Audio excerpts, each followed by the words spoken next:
Hi everyone, this is Andrew back with you for part 3 of my No Limit 25 hand reading series. I'm not going to give a huge intro to this video because it should be reasonably self-explanatory if you've been watching parts 1 and 2. I will say, however, that it's really important that you do go back and watch parts 1 and 2 if you haven't, because the whole point of this series is that we are building reads on our opponents, and we've done a fair bit of groundwork in the first 2 parts of this series. So yeah, it is kind of required viewing for you to view parts 1 and 2, so if you want to just go ahead and do that if you haven't already. For the rest of you, we'll get started straight away. As you will see in the top right here, I have pocket eights. I flop a set versus this pretty bad player, and unfortunately he just folds, and that's where we finished off from last time. You'll notice here in the notes boxes, this is where I'm taking the notes on my opponents. I have a read on this guy who has min bet on the flop and then overcalled a raise, and I had to fold. So I don't really know what that means yet, but I do know that it means that when he min bets on the flop, he's not automatically folding. But I don't know exactly what kind of a hand he's going to be doing that with yet. Then down here, it looks like we have the read on this guy who we've tangled with a little bit, but haven't really got enough information on him to say exactly what he's up to yet. So I've just put the note like straightforward, hard to say, no spots. So I'm making this this video about a week or so after I made the initial video. So what that means is that I can't actually remember exactly what happens in a lot of these hands. So that's going to be pretty interesting for me to basically analyze them cold. But I think that makes for a pretty interesting video as well.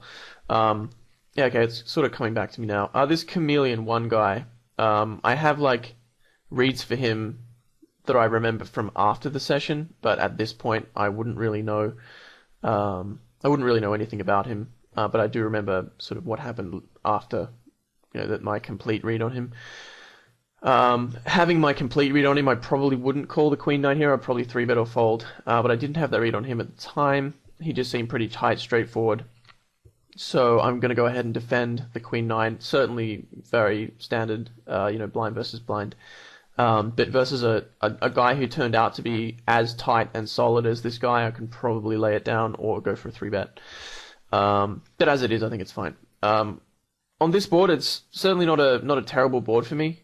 I think I'm deciding to raise here because my equity isn't really sufficient to call. But the thing about raising there is that I'm just trying to think. I think that floating there is not too bad because I can actually represent a scarier range for the turn.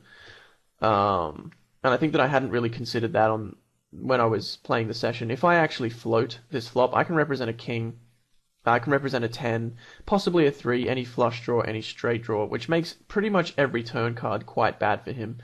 In addition, I do have a gut shot, and my queen is possibly live as well. So I've got a lot of sort of good things going on for me with a call, but if I raise, I sort of polarize, well, not really polarize, but I strengthen my range because, I wouldn't raise King 9 here, I wouldn't raise King 8, King 7, all of those kind of hands.